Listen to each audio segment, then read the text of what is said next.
కాంచన ఒక స్టార్ హీరోయిన్గా, ఒక టాప్ హీరోయిన్గా ఒక వెలుగు వెలిగింది. కానీ ఎవరి కాంచన? ఎందుకు ఇప్పుడు ఆవిడ గురించి మాట్లాడుతున్నారు అనుకుంటున్నారేమో కదా. నిజానికి కాంచన అంటే ఇప్పటి హీరోయిన్ కాదు. ఆవిడ 60s, 70s సందర్భంలో ఉన్నటువంటి హీరోయిన్ తను. ఆ కాలంలో ఉన్నటువంటి ఒక గొప్ప నటిగా చాలా పెద్ద పెద్ద స్టార్ హీరోస్ తర్వాత పెద్ద పెద్ద ప్రొడక్షన్ హౌస్లోను పెద్ద పెద్ద డైరెక్టర్స్ మధ్య తను ఒక స్టార్ హీరోయిన్గా వెలిగినటువంటి సందర్భంగా చూసాం.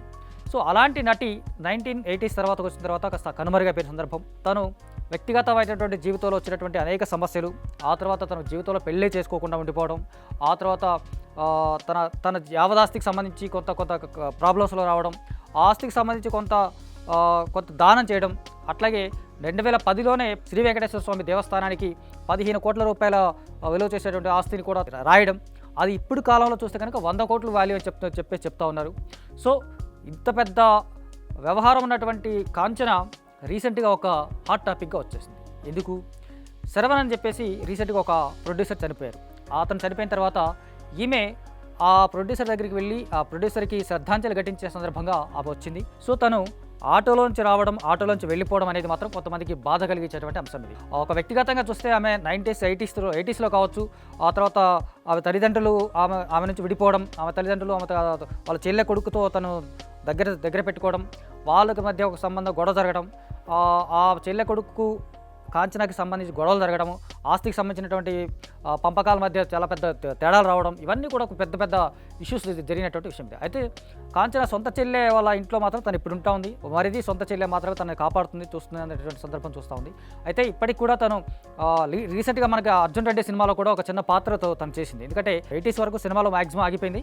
ఆ తర్వాత కొన్ని 90sలో ఆ టైంలో కొన్ని చిన్న చిన్న పాత్రలు కొన్ని క్యారెక్టర్స్ చేసినటువంటి సందర్భంగా చూసినాం. ఆ తర్వాత ఇక సినిమాలకు సంబంధించి దూరంగా అయిపోయింది.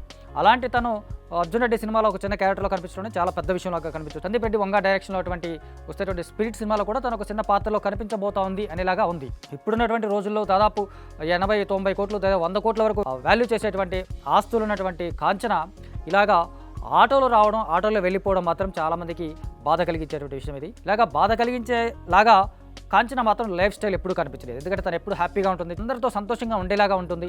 అలాగే శరవణన్ గారికి నివాళి ఇచ్చే సందర్భంగా కూడా తను వచ్చినటువంటి అందరితో పలకరించడం, అందరితో మాట్లాడడం, అందరితో కలుపుగోలుగా మాట్లాడడం, చాలా హ్యాపీగా ఉంటుంది. తనేమి కోల్పోయినట్టుగా ఎప్పుడూ కనిపించకపోవడం, ఇలాగా చాలా ఉన్నతమైనటువంటి ఆశయంతో ఉన్నతమైనటువంటి జీవితాన్ని గడుపుతున్నటువంటి సందర్భంగా కనిపిస్తోంది కాంచన. 86 ఏళ్ల వయసులో ఉన్నటువంటి కాంచన ఇప్పటికీ తన సొంత పనులు తను చేసుకోగలిగేలాగా ఉండడం, అలాగే ఇప్పటికీ కొంత ఆధ్యాత్మిక పరమైనటువంటి అంశాలకు పట్ల ఎక్కువగా స్పందించడం, తన చుట్టూ ఉన్నటువంటి అందరితో హ్యాపీగా ఉండేలాగా లేదా అందరితో హ్యాపీగా ఉంచేలాగా తను బతకడం అనేది చాలా గొప్ప విషయంగా చెప్పొచ్చు. సో కాంచన గారి చేసినటువంటి ఇప్పుడు ఈ ఆటోలో వెళ్ళడం రావడం అనేది మాత్రం కొంత ఇబ్బందికరమైనటువంటి విషయంగా చాలామందికి అనిపిస్తూ ఉంది.